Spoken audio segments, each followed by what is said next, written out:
ఈ meet the press ఏర్పాటు చేసిన సందర్భంగా దీనికి నాయకత్వం వహిస్తున్న నా సోదరులు 2.5 దశాబ్దాల క్రితమే పరిచయమై ఉద్యమం పట్ల మొదటి నుంచి సానుకూల దృక్పథం కలిగి ఉద్యమ ప్రస్థానంలో ప్రతి విషయంలో ఎంఆర్పిఎస్ ఉద్యమానికి అండదండలు అందిస్తూ నేటి వరకు అదే చేయూత అదే సహకారం అదే స్నేహం కొనసాగిస్తూ ముందుకొచ్చి మమ్మల్ని ఆహ్వానించిన తమ్ముడు అధ్యక్షులు కప్పర ప్రసాదరావు గారికి, నా సోదరులు ప్రధాన కార్యదర్శి బింగే స్వామి, రాష్ట్ర కార్యదర్శి బాబురావు, తమ్ముడు పెద్దపురం నరసింహ, అఖిల భారత ఉపాధ్యక్షులు, ఇంకా సోదరులు దశరథ, ఈ కార్యక్రమానికి ఈ ఉద్యమ ప్రస్థానాన్ని సమాజం దృష్టికి మరొకసారి బాధ్యత వహిస్తూ తెలియచెప్పడానికి వచ్చిన నా పాత్రికేయ ఎలక్ట్రానిక్ మీడియా సంబంధించిన సోదరులకు,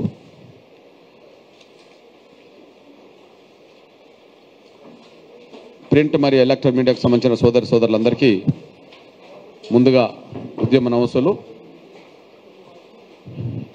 ఈ ఉద్యమం 3 దశాబ్దాలుగా కొనసాగిస్తూ సుప్రీంకోర్టు తీర్పు ద్వారా ఒక వర్గీకరణ లక్ష్యం నెరవేర్చుకున్నామని చెప్పి అనుకుంటున్న సందర్భంలో ఇందులో ప్రధాన భూమిక కూడా మీడియా పోషించింది. అటు ప్రింట్ అండ్ ఎలక్ట్రానిక్ మీడియా, ఇప్పుడు మళ్ళీ సోషల్ మీడియా ప్రోత్సహిస్తూ సహకరిస్తూ వచ్చింది. అందుకు ముందుగా మీ అందరికీ పాత్రికేయ ఎలక్ట్రానిక్ మీడియా మిత్రులకు, సోషల్ మీడియా మిత్రులందరికీ నేను ప్రత్యేకంగా ధన్యవాదాలు తెలియజేస్తున్నాను. మీ సహకారం వెలకట్టలేనిది. మీ అండదండలతోటే ఈ లక్ష్యం చేరినామని చెప్పి మేము సంపూర్ణంగా విశ్వసిస్తున్నాం. వాస్తవానికి ఈ భారతదేశంలో మొదటి బహుశా విలేకరులం మేమేనేమో. మా డప్పే ఒక విలేకరిగా, డప్పు పట్టుకున్న మేమే ఒక విలేకరులుగా మేము మా జీవిత ప్రస్థానాన్ని మొదలుపెట్టాము. మా కులం మనందరూ తెలుసు. ఈ media, electronic media, print media, ఇంకొక మీడియా అందుబాటులోకి రాకముందు ప్రభుత్వాలు తీసుకునే, సమాజం తీసుకునే ప్రతి నిర్ణయాన్ని గ్రామాల్లో అమలు చేసే కాడ ప్రచారం చేసేది దండోరా, డప్పు చాటింపు. ఏ సదుపాయాలు వచ్చినా గ్రామాల్లో, ఏ సమస్య వచ్చినా గ్రామాల్లో మాదిగల డప్పు శబ్దమే, డప్పు ద్వారానే సమాజానికి తెలియచెప్పే కాడ మాదిగలు ప్రధాన భూమిక పోషించారు. అంటే సమాచారాన్ని సమాజానికి అందించే కాడ మాదిగల పాత్ర మొదటి వరుసలో ఉన్నట్టుగా మేము భావిస్తున్నాం. బహుశా మేము సీనియర్లు, మీరు జూనియర్లని నేను అనుకుంటున్నా ఆ విషయంలో. ఓకే, అది వేల సంవత్సరాలుగా ఆ పాత్ర పోషించింది మాదిగలమే కాబట్టి అది చెప్తున్నాను. కానీ మీ మద్దతు, మీ సహకారం వల్లనే ఈ కీలకమైన అంశం పరిష్కారం కావడానికి దారితీసింది. నేను తలవంచి మీకు ధన్యవాదాలు చెప్తున్నాను, నమస్కారాలు చెప్తున్నాను. నేను వర్గీకరణకు సంబంధించిన విషయంలో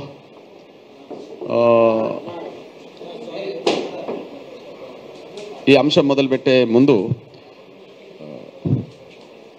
ఎంఆర్పిఎస్కు ధనం లేదు, ఎంఆర్పిఎస్కు సమాజం మద్దతు ఉన్నది, అదే సమయంలో మీడియా మద్దతు ఉన్నది. అందుకు ఎంఆర్పిఎస్ ఉద్యమం ప్రారంభ రోజుల్లో లక్ష్యాన్ని నెరవేర్చుకునే పోరాటాన్ని ముందుకు తీసుకెళ్తున్న దశలో మేము ఉద్యమం మొదలుపెట్టిన తర్వాత హైదరాబాద్ రావడానికి 1 సంవత్సరంన్నర పైగా పట్టింది. ఉదాహరణకు ప్లీజ్ 94లో జూలై 7న ప్రకాశం జిల్లాలో ఒక గ్రామంలో ఎంఆర్పిఎస్ ఆవిర్భవించింది. ఒక కుగ్రామంలో మొదలుపెట్టిన ఈ ఉద్యమం వాస్తవానికి 30 ఏళ్ళు కాదు, 3 సంవత్సరాలు తిరగకముందే వర్గీకరణ సాధించాం. మేము ఎప్పుడు ఈ ఉద్యమాన్ని ముందుకు తీసుకెళ్లే అంశంలో డాక్టర్ బాబాసాహెబ్ అంబేద్కర్ స్ఫూర్తికి సంబంధించిన వాటిని మేము అమలు చేశాం. డాక్టర్ బాబాసాహెబ్ అంబేద్కర్ నినాదాలు ఉంటాయి, బోధించు, సమీకరించు, పోరాడు అని.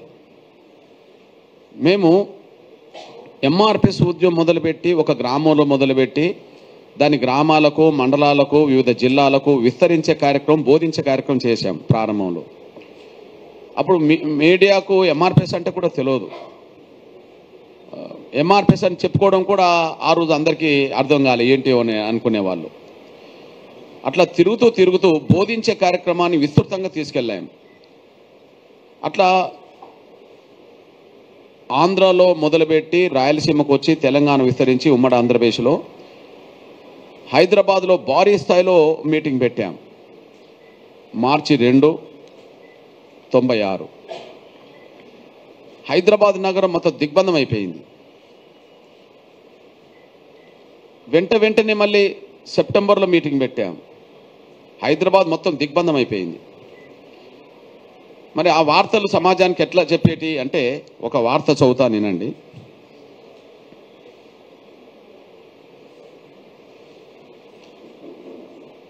మాదిగ ముట్టడితో మహానగరం విలవిల. ఇప్పటిది కాదు ఈ వార్త. 9 గంటల బైఠాయింపుతో పౌర జీవనం అతలాకుతలం. ట్రాఫిక్ జామ్లో చిక్కి ఉక్కిరి బిక్కిరైన జనం. ఇది అంటే సమాజానికి మాదిగల ఉద్యమం ఏ స్థాయిలో ప్రభావితం చేసింది అనడానికి ఇదొక సాక్ష్యం. దండోరాతో దద్దరిల్లిన రాజధాని నగరంలో మాదిగల మహా ప్రవాహం. ఏబిసిడికై నేడే హైదరాబాద్ అసెంబ్లీ ముట్టడి. బాబు జగ్జీవన్ మొన్న ముగింపు సభ బాబు జగ్జీవన్ దగ్గర జరిగినట్టుగానే అక్కడ కూడా జరిగింది. అల్టిమేటం, ఢిల్లీకి అఖిలపక్షాన్ని పంపే తేదీ 12 గంటల్లో ప్రకటించాలి. నిజాం కాలేజ్ మైదానంలో బైఠాయించిన వేలాది జనం. వర్గీకరణపై వయస్సు దిగి రావాల్సిందే, తీవ్ర పరిణామాలు ఉంటాయి. ఇట్లా ప్రతి విషయంలో మీడియా ఎంఆర్పిఎస్ ఉద్యమ లక్ష్యాన్ని సమాజంలోకి తీసుకెళ్లే విషయంలో మీడియా అతి కీలకమైన పాత్ర పోషించింది అనడానికి, మాకు చేయూతనిచ్చింది అనడానికి ఇట్లాంటి సాక్ష్యాలు ఎన్నో ఉన్నాయి. ఇక్కడ నేను 2 విషయాలు చెప్పదలుచుకున్నాను. ఎస్సీ రిజర్వేషన్ల వర్గీకరణ పోరాటాన్ని ముందు కమిషన్లు ఎట్లా అర్థం చేసుకున్నాయి, రాజకీయ పార్టీలు ఎట్లా అర్థం చేసుకున్నాయి, సమాజం ఎట్లా అర్థం చేసుకున్నది, కోర్టులు కూడా ఎట్లా అర్థం చేసుకున్నాయి. ఇప్పుడు దళితులకు కేటాయించిన రిజర్వేషన్లలో ఈ తెలుగు నేల మీద మాదిగలకు న్యాయం జరగలేదు, ఉపకులాలకు న్యాయం జరగలేదు, ఇది వాస్తవమేనని చెప్పి కమిషన్లు నిర్ధారణ చేసినాయి. కాబట్టి వర్గీకరణ సమస్య పరిష్కారం అని చెప్పి సూచన చేసినాయి. అందుకు ఎంఆర్పిఎస్ ఉద్యమం పుట్టక ముందు వచ్చిన లోకూర్ కమిషన్ సాక్ష్యం, ఎంఆర్పిఎస్ ఉద్యమం మొదలైన తర్వాత వచ్చిన రామచంద్ర కమిషన్ సాక్ష్యం, అదే సమయంలో ఎంఆర్పిఎస్ ఉద్యమం ముందుకు తీసుకెళ్తున్న దశలో వచ్చిన జస్టిస్ ఉషా మేరా కమిషన్ సాక్ష్యం. లోకూర్ కమిషన్ వేసింది లాల్ బహదూర్ శాస్త్రి ప్రధానమంత్రిగా ఉన్నప్పుడు 1965లో. రామచంద్ర కమిషన్ వేసింది 96లో. ఈ ఉద్యమం హైదరాబాద్ నగరాన్ని అతలాకుతలం చేస్తున్న దశలో చంద్రబాబు నాయుడు గారు. ఉషా మేరా కమిషన్ వేసింది మన్మోహన్ సింగ్ గారి ప్రభుత్వం 2007లో. అంటే కమిషన్లన్నీ ఉమ్మడి రిజర్వేషన్ల విధానం వల్ల అందరికీ న్యాయం జరగలేదు, ఎవరి వాటా వాళ్ళకు దక్కాలి అని చెప్పి వర్గీకరణ జరగాలని చెప్పి సూచన చేసినాయి. నంబర్ 1 కమిషన్ల అభిప్రాయం వర్గీకరణకు అనుకూలంగా ఉన్నది, ఎంఆర్పిఎస్ ఉద్యమ లక్ష్యానికి అనుగుణంగా ఉన్నాయి. ఎంఆర్పిఎస్ ఉద్యమం మొదలు పెట్టక ముందు ఉన్న కమిషన్ల రిపోర్ట్లు ఉన్నాయి, ఎంఆర్పిఎస్ ఉద్యమం మొదలుపెట్టినాక కమిషన్ రిపోర్ట్లు ఉన్నాయి. ఇది తెలుగు నేల మీదనే కాదు, హర్యానాలో ఒక కమిషన్ వేశారు, ఉత్తరప్రదేశ్లో కమిషన్ వేశారు. ఈ 2 కమిషన్లకు సంబంధించిన విషయంలో హుకుమ్ సింగ్ గురునామ్ సింగ్ కమిషన్లు అంటారు. కర్ణాటకలో కమిషన్ వేశారు, దాని పేరు సదాశివన్ కమిషన్ అంటారు. తమిళనాడులో కమిషన్ వేశారు, దాని పేరు జనార్దన్ కమిషన్ అంటారు. మహారాష్ట్రలో కమిషన్ వేశారు, దాని పేరు లాహూజీ సాల్వే కమిషన్ అంటారు. అంటే దళితుల మధ్యలో అసమానతలు ఎక్కడ పెరుగుతున్నాయో అక్కడ ఉద్యమాలు వచ్చిన ప్రతి చోట కమిషన్లు పడ్డాయి. ప్రతి కమిషన్ దళితుల మధ్యలో అసమానతల మాట వాస్తవమే, రిజర్వేషన్ల ఫలాలు అందరికీ న్యాయబద్ధంగా అందలేని మాట వాస్తవమే. అందుకున్న వాళ్ళు చాలా అడ్వాన్స్ అయిపోయారు, అందుకోలేని వాళ్ళు వెనుకబడిపోయినారు. వీళ్ళ మధ్యలో కూడా అసమానతలు పెరుగుతున్నాయి. ఈ అసమానతలు తొలగాలంటే ఎవరి వాట వాళ్ళకి దక్కాలంటే వర్గీకరణ జరగాలని చెప్పి ఎంఆర్పిఎస్ ఉద్యమం మొదలు కాక ముందేసిన మన లోకూర్ కమిటీ నుంచి మొదలుకుంటే, ఎంఆర్పిఎస్ ఉద్యమం వచ్చినాక రామచంద్ర కమిషన్ మొదలుకుంటే దేశంలో ఎక్కడ కమిషన్ వేసినా వర్గీకరణ సపోర్టుకు వచ్చేసినాయి. అంటే కమిషన్ నిర్ణయాలు మాదిగల న్యాయబద్ధతను అంగీకరించినట్టుగా సాక్ష్యం. పోనీ ఇక్కడ తెలుగు నేల మీదనే మనం భావించుకుందాం. తెలుగు నేల మీద అసెంబ్లీలో 98లో ముందు తీర్మానం జరిగింది, చంద్రబాబు నాయుడు గారు. 98లో తీర్మానం జరిగినప్పుడు ఒక 7-8 పార్టీలు ఉన్నాయి అసెంబ్లీకి ప్రాతినిధ్యం వహించేది. ఏ ఒక్క సింగిల్ పార్టీ కూడా వర్గీకరణ వ్యతిరేకించలే. అంటే అన్ని రాజకీయ పార్టీలు ఏకగ్రీవంగా తీర్మానం చేసినాయి. ఇక్కడ విషయం ఏంటంటే, భారతదేశంలో ఒక అంశం మీద ఒక అసెంబ్లీ 3 సందర్భాల్లో తీర్మానం చేసింది ఇదే. నంబర్ 1 98లో, నంబర్ 2 2000 సంవత్సరంలో, నంబర్ 3 2004లో. ఇది ఉమ్మడి ఆంధ్రప్రదేశ్. అది రాజశేఖర్ గారు అసెంబ్లీ తీర్మానం చేసి ఉమ్మడి ఆంధ్రప్రదేశ్. మళ్ళీ తెలంగాణ వచ్చిన తగ్గ కూడా మళ్ళీ తెలంగాణలో ఎస్సీ వర్గీకరణకు అనుకూలంగా కేసీఆర్ కూడా తీర్మానం చేసి కేంద్రానికి పంపాడు.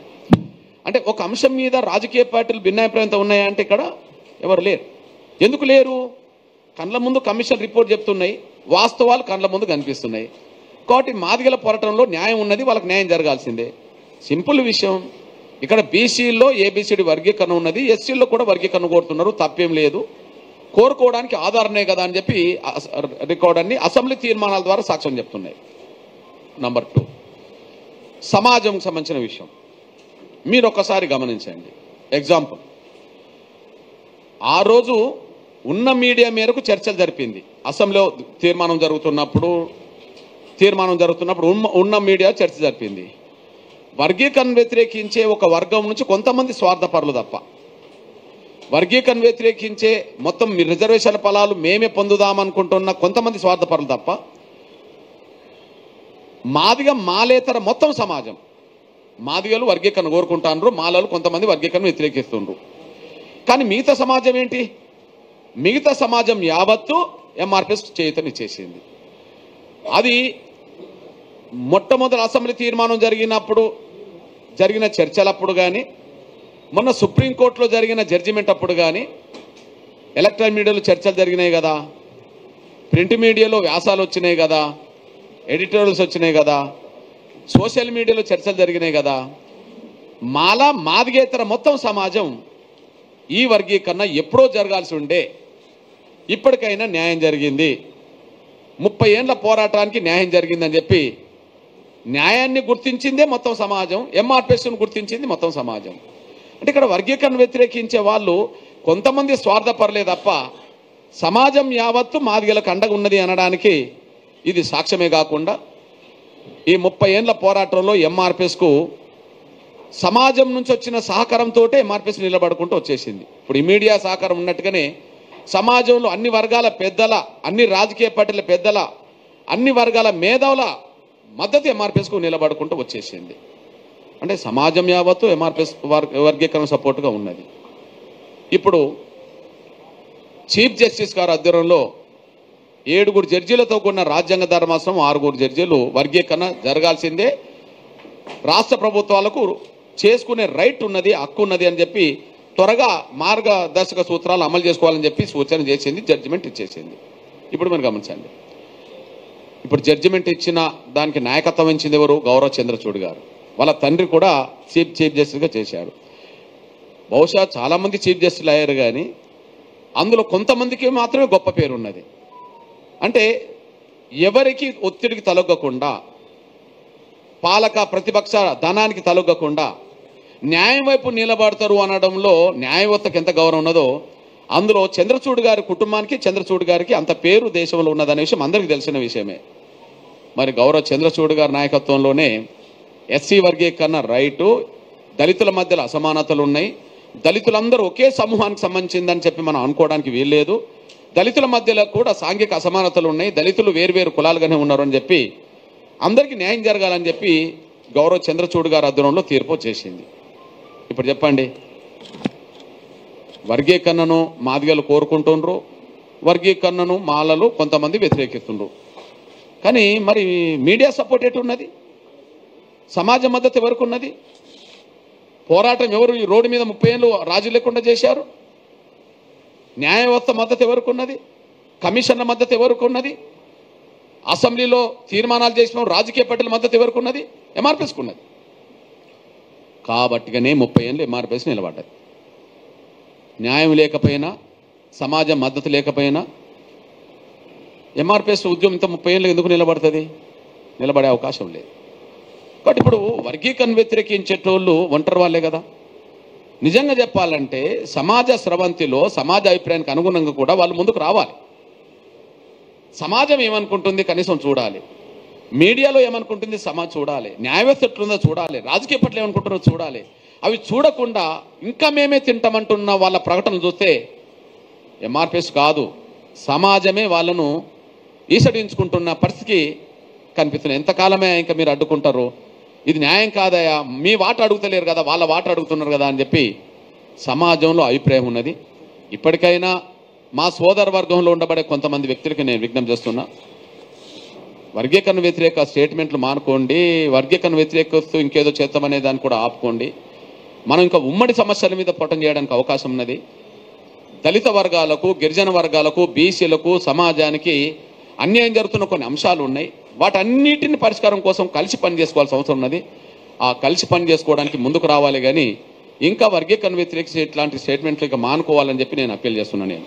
అయితే నేను మాత్రం ఒక సూటిగా చెప్తున్నాను, నేను మాలల్లో అంబేద్కరిస్టులు లేరు, మాలల్లో మనవాదుల సంఖ్య పెరిగింది. దయచేసి ఇది నాట్ లైన్. కేవలం అంబేద్కర్ పేరు వాళ్ళకు జపం చెప్పుకోవడానికే మాలల్లో అంబేద్కరిస్టులు లేరు, 99% లేరు. నాకు తెలిసి మాలల్లో 1-2% నాకు అండగుండేటోళ్ళు ఉన్నారు. ఉదాహరణకు ఈ మీట్ ది ప్రెస్ కార్యక్రమానికి ఎందుకో తెలిసి రాలేదు, కానీ ఒక రమేష్ అనే తమ్ముడు వచ్చిండు ప్రకాశం జిల్లాలో. నాకు ఎంఆర్పిఎస్ ఉద్యమం మొదలుపెట్టక ముందు నుంచి నాకు పరిచయం. అగో రమేష్ ఇక్కడ ఉన్నాడు, మాల అతనిది. అతను మాల చేతెత్తున్నాడు. ఖరాఖండిగా వర్గీకరణకు అనుకూలంగానే మాట్లాడతాడు, ఖరాఖండిగా వర్గీకరణకు అనుకూల ఉద్యమంలోనే పాల్గొంటాడు, ఖరాఖండిగా వర్గీకరణ జరగాలని చెప్పి వాళ్ళతో గొడవలు పడతాడు. ఎందుకయ్యా మీరు అడ్డం పడుతున్నారు, ఎందుకయ్యా మీరు అడ్డం పడుతున్నారు, ఇది తప్పు అని చెప్పి ఖరాఖండిగా ఓకే విషయం ఖరాఖండిగా నాకు 30 ఏళ్ళ పరిచయంలో చెప్తున్నాను నేను. ఖరాఖండిగా వర్గీకరణ కానీ వాళ్ళకు ప్రాధాన్యత అదంటే పలుకుబడి కానీ ఇతరత్ర ఒక నాయకుడికి ఎక్స్పోజ్ అయిన గుర్తింపు లేదు. కానీ కొంతమంది ఉన్నారు.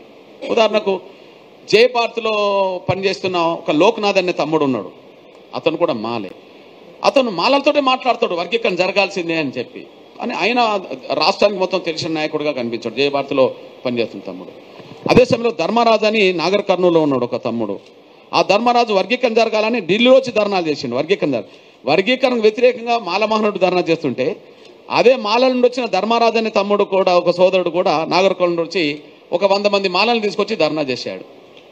కానీ 1%, 99% మాలల్లో ఎదిగిన రాజకీయ నాయకులు ఎవరైతే ఉన్నారో వాళ్ళు మనవాదులుగా తయారైన అంబేద్కర్ వాదులు అన్నది వదిలిపెట్టేశారు. మాలల్లో గొప్పలు చెప్పుకునే మేధావులు రోజు టీవీలో చర్చలకు వస్తారు చూడు, మేమే విప్లవకారులకు ప్రధాన సానుభూతి పరులం, అసలు విప్లవకారులకు కూడా మేమే సలహాలు ఇస్తున్నాం, అంత గొప్పగా మేము మేధావులు ఎదిగామని చెప్పుకొని టీవీల ముందు కనిపిస్తే వాళ్ళందరూ అంబేద్కరిస్టులు కాదు, విప్లవోద్యమానికి సానుభూతులు కూడా కాదు, దేశభక్తులు కూడా కాదు, కేవలం మనువాదులు. వాళ్ళు మాలల్లో ఎదిగిన రాజకీయ నాయకులందరూ మనువాదులే, మాలల్లో ఎదిగిన మేధావులందరూ మనువాదులే. వాళ్ళు మనువాదులుగా తయారైనారు అంతే. వాళ్ళు అంబేద్కరిస్టులు కారు. వాళ్ళు సమానత్వాన్ని కోరుకోవట్లేదు, అసమానతలు తొలగాలని వాళ్ళు అనుకోవట్లేదు. మాలల్లో ఎదిగిన మేధావులు మీరు ఎవరన్నా పేరు చెప్పండి, 10 మంది పేరు చెప్పండి.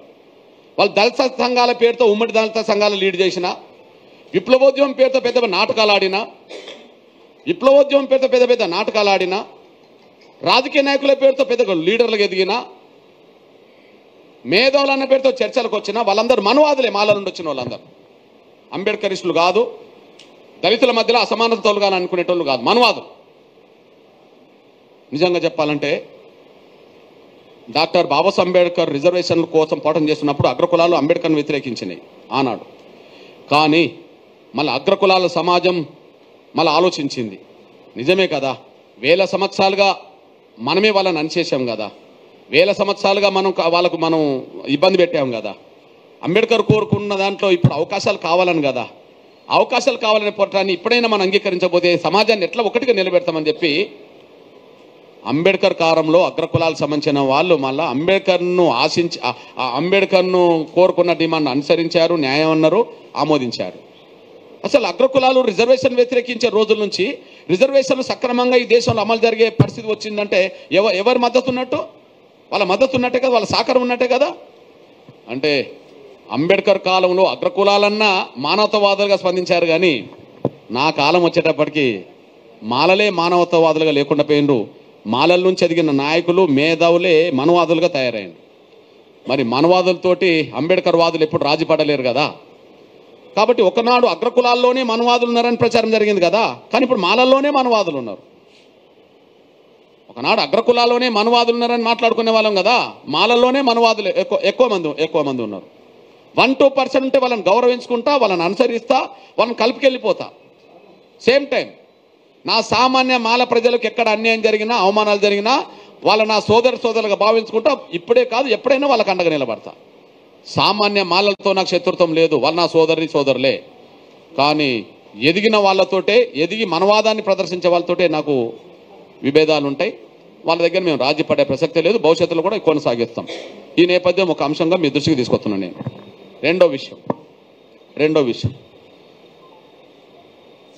భారతదేశాన్ని అత్యంత ప్రభావితం చేసిన ఉద్యమాల్లో ఎంఆర్పిఎస్ ఒక తెలుగు నేలనే కాదు. ఇవాళ ఎస్సీ వర్గీకరణ అంశం ముందుకు వచ్చిన తర్వాత దేశంలో రాజకీయ పార్టీలు ఇటా ఆటా అనే విషయంలో తేల్చుకునే కాడ మల్లగుల్లాలు పడే కాడికి మాత్రం వచ్చేసినాయి. అనుసరించే వాళ్ళు అనుసరిస్తుండ్రు, అనుసరించని వాళ్ళు అనుసరించకపోతుండ్రు. కానీ ఎటో ఉండక తప్పదనే కాడికి మాత్రం నెట్టబడుతున్నాయి. అంతిమంగా అందరూ వర్గీకరణకు అనుకూలంగానే నిర్ణయాలు తీసుకునే వైపే ముందుకు రావాల్సిన పరిస్థితి నెట్టబడుతున్నది. పూనా ఒడంబడిక తర్వాత భారతదేశంలో రిజర్వేషన్ అంశం మీద బాగా ఇప్పుడు చర్చ జరుగుతున్నది వర్గీకరణ అంశం మీదనే. అంటే ఎంఆర్పిఎస్ ఉద్యమ నేపథ్యం చిన్నగా మొదలైన ఆంధ్రప్రదేశ్ తెలుగు నేలను మాత్రమే ప్రభావితం చేసిన మొదటి దశలో దక్షిణాది రాష్ట్రాలకు విస్తరించడమే కాదు, ఉత్తరాది రాష్ట్రాల్లో కూడా ఇవాళ వర్గీకరణ అంశం మీద ఎటు ఉండాలనే విషయంలో నిర్ణయాలు తీసుకునే కాడికి రాజకీయ పార్టీలు వస్తున్నాయంటే దేశాన్ని ఒక శక్తివంతమైన ప్రభావితం చేసిన ఉద్యమం ఏదైనా ఉంటే ఎంఆర్పిఎస్ ఉద్యమం అనేసి మీరు మర్చిపోవద్దు. చివరికి ఒక విజ్ఞప్తి చేస్తున్నా, నా సోదరులారా, ఈ దేశంలో ఒక అంశం మీద వచ్చిన ఉద్యమం ఆ అంశానికే పరిమితమైనవి. ఏదైనా సంఘాలు ఉన్నా, ఏదైనా ఉద్యమాలు వచ్చినా, ఇప్పుడు ఉదాహరణకు టీఆర్ఎస్ తెలంగాణ రాష్ట్ర సాధన కోసం వచ్చింది అనుకుందాం. టీఆర్ఎస్ తెలంగాణ రాష్ట్ర సాధన కోసం వచ్చింది. 2001లో ఉద్యమం రాజకీయ పార్టీగా ఏర్పడి 2014 వరకు వచ్చింది. మధ్యలో ఏదైనా సామాజిక అంశాలు పట్టించుకున్నదా? మధ్యలో ఏదైనా ఇతరాతర విషయాలు పట్టించుకున్నదా? లేదు. ఒక సింగిల్ ఎజెండా మీదనే అది పనిచేసుకుంటూ వచ్చింది, ఇంకా వేరే ఎజెండా తీసుకోలే. అట్లనే భారతదేశంలో మీరు ఏ ఉద్యమాల లక్ష్యమైనా చూడండి, ఆ లక్ష్యంకు మాత్రమే పరిమితమై పనిచేసినాయి. కానీ ఎంఆర్పిఎస్ ఆ లక్ష్యం కోసం కట్టుబడి పోరాటం చేస్తూనే సమాజంలో ఉండబడే భిన్న వర్గాల సమస్యల పరిష్కారం కోసం కూడా ఎంఆర్పిఎస్ ఉద్యమం చేసింది. ఆ విధంగా కొన్ని ఉద్యమాల్లో భాగస్వామ్యం అయింది, కొన్ని ఉద్యమాలకు నాయకత్వం వహించింది. ఎగ్జాంపుల్, తెలంగాణ రాష్ట్ర సాధన ఉద్యమంలో ఎంఆర్పిఎస్ భాగస్వామ్యం అయింది. మీరు అంటున్నారు కదా, కేసీఆర్ ఆమర దీక్ష చేస్తున్నప్పుడు ఆయన కండగా నిలబడి నిమ్మరసం ఇచ్చి దీక్ష విరమించి ఉద్యమాన్ని పాత్ర పోషించిన కాడ ఎంఆర్పిఎస్ నిలబడ్డది. టీఆర్ఎస్ తర్వాత తెలంగాణ ఉద్యమంలో అతి కీలకమైన పాత్ర పోషించిన అంటే ఎంఆర్పిఎస్ అతి కీలకమైన పాత్ర పోషించింది. అప్పటికి పొలిటికల్ చేసి రాలే ఇంకా. ఓకే, సేమ్ టైం వాళ్ళు విస్మరించిన సమస్యలు ఎజెండా తీసుకున్నది. ఉదాహరణకు తెలంగాణ రాష్ట్రం ఏర్పడుతున్న కొత్తలో కాంగ్రెస్ స్టాండ్ ఏమైందంటే సోనియా గాంధీ గారు తెలంగాణ ఇచ్చింది కాబట్టి ఆమెను దేవత అని ప్రచారం చేశారు. టీఆర్ఎస్ స్టాండ్ ఎట్లున్నదంటే ఈయన ఆమర దీక్ష చేసి ఇతరత్ర ఉద్యమాలు చేసి తెలంగాణ సాధించింది కాబట్టి ఆయన జాతిపిత అని ప్రచారం చేశారు. టీఆర్ఎస్ నేతను జాతిపిత చేశారు, సోనియా గాంధీని దేవతను చేశారు. అప్పుడు వెంటనే ఎంఆర్పిఎస్ అయితే ఒకరు జాతిపితలు అవుతే ఒకరు దేవతలు అవుతే మరి సచ్చినోళ్ళు ఏమవుతారో చెప్పాలని చెప్పి అమరుల తల్లుల కడుపుకోత మహాసభ నిజాం కాలేజ్ గ్రౌండ్లో పెట్టి 1000 మంది అమరుల తల్లులను కుటుంబాలను తీసుకొచ్చి లక్షల మందితో మీటింగ్ పెట్టి ఆ అమరుల తల్లుల కడుపుకోత మహాసభ ద్వారా వాళ్ళకు ఉద్యోగాలు ఇవ్వాలి, వాళ్ళకు భూములు ఇవ్వాలి, వాళ్ళకు ఎక్స్రేస్ వాళ్ళకు నష్టపరిహారం కట్టించాలని చెప్పి నిజాం కాలేజ్ గ్రౌండ్లో లక్షలాది మందితో మీటింగ్ పెట్టిన చరిత్ర ఎంఆర్పిఎస్కి ఉన్నది. అంటే ఉద్యమంలో భాగస్వామి అయింది ఎంఆర్పిఎస్. తెలంగాణ ఉద్యమంలో వాళ్ళు లేని కాడ కూడా ఎంఆర్పిఎస్ ఉద్యమం చేసింది. అట్లనే ఇవాళ భారతదేశంలో ఎక్కడ లేని ఒక సమస్యకు పరిష్కారం దొరికింది. ఏ పేదవాళ్ళైనా ఏ కుటుంబంలో ఇవాళ ఆరోగ్య భద్రత పొందుతున్నారు, ప్రైవేట్ ఆసుపత్రికి వెళ్తుండ్రంటే 2004లో గుండె జబ్బుతో బాధపడుతున్న పిల్లల ఉద్యమం నడపడం ద్వారా వచ్చిన పరిష్కారమే ఆరోగ్యశ్రీ అనే విషయం మనందరికీ తెలుసు. దాన్ని దృష్టి పెట్టుకొని అక్కడ 2012లో అంతర్జాతీయ స్థాయిలో ఒబామా కేర్ అనేది హెల్త్ కేర్ అనేది ఒకటి పెట్టిండ్రు. తర్వాత మన ప్రధానమంత్రి గారు ఆయుష్మాన్ భవ పథకం అనే పేరు ఇప్పుడు 2018లో అక్కడ పెట్టిండ్రు. అంటే అర్థం ఏంటి? పేదలకు కార్పొరేట్ వైద్యం కూడా ఉచితంగా అందాలనేది ఆనాటి 2004 డిమాండ్. అది ఆరోగ్యశ్రీ పథకం వచ్చింది, ఇక్కడ మనకు అందుబాటులోకి వచ్చేసింది. అంటే దీనికి నాయకత్వం వహించింది అంటే ఎంఆర్పిఎస్. కాళ్ళు లేని చేతులు లేని కళ్ళు లేని సమస్యల పరిష్కారం కోసం వికలాంగుల కోసం ఉద్యమం చేసి భారతదేశం లెక్కలేని విధంగా పెన్షన్ ఇవాళ తెలుగు రాష్ట్రాల్లో 6000 పెన్షన్ ఉన్నది. ఎక్కడన్నా ఉండదంటే ఎక్కడ 6000 పెన్షన్ ఉండదు వాళ్ళకు. ఇతరత్ర సమస్యల పరిష్కారం కూడా ఉద్యమం చేసింది. అట్లనే ఓల్డేజ్ పెన్షన్ కోసం ఉద్యమాలు చేసింది. 2004, 2014 మధ్యలో 200 పెన్షన్ ఉంటే అదనంగా ₹1 పెన్షన్ పెరగలేదు 10 ఏళ్లలో. కానీ ఇవాళ 200 పెన్షన్, ₹4000 పెన్షన్ పెరిగిందంటే దాదాపు ఎంఆర్పిఎస్ ఉద్యమం మాత్రమే అంశాలు జోడించింది. తెల్ల రేషన్ కార్డు బియ్యం కోట పెరగడం కోసం దారితీసింది. మహిళల మీద అత్యాచారాలు జరిగినప్పుడు ఫాస్ట్ ట్రాక్ కోర్టులు సాధించింది. ప్రియాంక రెడ్డి గారిని అత్యాచారం చేసి చంపిన తర్వాత సమాజం అంతా ఆ నిందితులందరినీ చంపాలన్నప్పుడు ఎన్కౌంటర్ జరిగింది. కానీ ప్రియాంక రెడ్డి కంటే ముందు 3 గంటల ముందే మానస యాదవ్ను ఆ వరంగల్లో అత్యాచారం చేసి చంపారు. ఆమె దగ్గరికి ఎవరు వెళ్ళలేదు. టేకు లక్ష్మిని ఆసిఫాబాద్లో 3 రోజుల క్రితం చంపారు ప్రియాంక రెడ్డి కంటే ముందు. వాళ్ళ దగ్గరికి ఆ సమస్య ఎవరు పట్టించుకోలేదు. అంటే అగ్రకులాల మహిళలు చంపిపోతే ఎన్కౌంటర్ పిల్లల్ని చేశారు కదా, మరి అణగారిన వర్గాల మహిళల్ని అత్యాచారాలు చంపినప్పుడు ఎందుకు అట్లాంటి స్పందన రావట్లేదు? అంటే అగ్రకులాల మహిళలకు ఒక న్యాయం, దళిత మహిళలకు ఒక న్యాయమా, బలహీన వర్గం ఒక న్యాయం అని చెప్పి ఎదురు తిరిగి ఉద్యమం చేయడం వల్ల మనకు ఆ రోజు ఫాస్ట్ ట్రాక్ కోర్టులు వచ్చిన విషయం కూడా మీ దృష్టికి నేను తీసుకొస్తున్నాను. నేను అట్లనే మీరు అందరూ చూశారు. నాకు 2-3 వచ్చి మన జర్నలిస్ట్ సోదరులు ఎప్పుడు కప్పర్ ప్రసాద్తో పాటు చాలామంది మాట్లాడతారు, అన్న దీని మీద స్టేట్మెంట్లు ఇవే, దీని మీద స్టేట్మెంట్లు ఇవ్వని చెప్పి. నిజంగా జర్నలిస్టుల సమస్యల మీద వేరే సంఘం నుంచి ఏదైనా స్టేట్మెంట్ మీరు ఆశించారా? ఎంఆర్పిఎస్ నుంచి మాత్రం ఆశించేవాళ్ళు. ఎందుకంటే ఒక మాట మాట్లాడితే కొంత ప్రభుత్వాల దృష్టికి పోతాయి అని చెప్పి. తర్వాత ఏం జరిగింది? ఎంఆర్పిఎస్ జర్నలిస్ట్ సంఘాన్ని ఎంఆర్పిఎస్ ఏర్పాటు చేసుకొని అన్ని వర్గాల జర్నలిస్టుల కోసం పాటుపడాలని చెప్పి కొంత కార్యాచరణ తీసుకోవడం జరిగింది. ఆ తర్వాత ప్రభుత్వాలు ఎంత మేరకు ముందుకు వచ్చినాయో కానీ ప్రధాన జర్నలిస్ట్ సంఘాలు మాత్రం బలంగా చర్చ జరిగి ఈ కృష్ణమాదిగ ఏర్పాటు చేసిన జర్నలిస్ట్ సంఘం ఎక్కడ అడ్వాన్స్ అవుతుందో ఈ సమస్యల పరిష్కారం కోసం అని చెప్పి మళ్ళీ ఏ జర్నలిస్ట్ సంఘం ఆ జర్నలిస్ట్ సంఘం కూడా మళ్ళీ బిగబట్టుకొని ప్రభుత్వాల మీద ఒత్తిడి పెట్టడానికి వాళ్ళ వంత పాత్ర పోషించే కాడికి వచ్చేశారు. ఇవన్నీ ఎందుకు చెప్తున్నంటే ఎంఆర్పిఎస్ ఉద్యమం తెలుగు నేలని కాదు భారతదేశాన్ని ప్రభావితం చేసింది, వర్గీకరణ అంశం మీద, ఇతరత్ర అంశం మీద. అదే సమయంలో ఎంఆర్పిఎస్ ఒక అంశానికే పరిమితం కాకుండా సమాజంలో ఉండబడే అన్ని వర్గాల పేదల సమస్యలను కూడా పనిచేసుకుంటూ ముందుకు వచ్చేసింది. కాబట్టి నేను విజ్ఞప్తి చేస్తున్నాను, నా సోదర వర్గానికి విజ్ఞప్తి చేస్తున్నాను, ఎస్సీ, ఎస్టీ, బీసీ, మైనార్టీ అన్ని వర్గాల పేదల సమస్యలు పరిష్కారం కావాల్సినవి చాలా ఉన్నాయి. ఉదాహరణకు ప్రభుత్వ రంగం కుదించబడుతుంది, ప్రైవేట్ రంగం పెరుగుతుంది. ప్రభుత్వ రంగంలో మాత్రం రిజర్వేషన్లు మిగులుతున్నాయి, ప్రైవేట్ రంగంలో లేకుండా పోయింది. ప్రభుత్వ రంగం లేకుండా పోతుంది కదా, అంటే రిజర్వేషన్లు కూడా పోతున్నాయి కదా. దీన్ని ఉమ్మడి పోవటంగా మనం మలచాలి కదా. ఎస్సీ, ఎస్టీ అట్రాసిటీ యాక్ట్ రద్దు అయినప్పుడు ఉమ్మడి పోవటం మనం చేసి సాధించుకున్నాం కదా, ఎంఆర్పిఎస్ లీడ్ చేసింది కదా. ఎస్సీ, ఎస్టీ ఉద్యోగస్తులకు ప్రమోషన్లో రిజర్వేషన్లు సాధించే కాడ ఎంఆర్పిఎస్ లీడ్ చేసింది కదా. ఉమ్మడి సమస్యలకు ఎంఆర్పిఎస్ నాయకత్వం వహించింది కదా అందరిని కలుపుకెళ్లే కాడ. కాబట్టి దేశంలో అణగారిన వర్గాల భద్రతకు అభివృద్ధికి కొంత నష్టం జరుగుతున్న సమయంలో వాటి వైపు కూడా దృష్టి పెట్టి ముందుకు సాగాలనుకుంటున్న సమయంలో అందరం కలిసి కట్టుకపోవడం చేయడానికి కలిసి రావాలని చెప్పి నేను అందరికీ విజ్ఞప్తి చేస్తున్నాను. ఎస్సీ వర్గీకరణ విషయంలో ఇప్పుడుండబడే ప్రభుత్వం కూడా స్వాగతించింది. తెలంగాణలో రేవంత్ రెడ్డి గారు స్వాగతించి ఆయన ఖచ్చితంగా వర్గీకరణకు సంబంధించిన విషయంలో పరిష్కారం చేస్తానని చెప్పడం జరిగింది. 30 ఏళ్ల ఉద్యమంలో 3 ఏళ్ళప్పుడే వర్గీకరణ సాధించుకున్నాం. అది మళ్ళా కోర్టు కొట్టేసింది.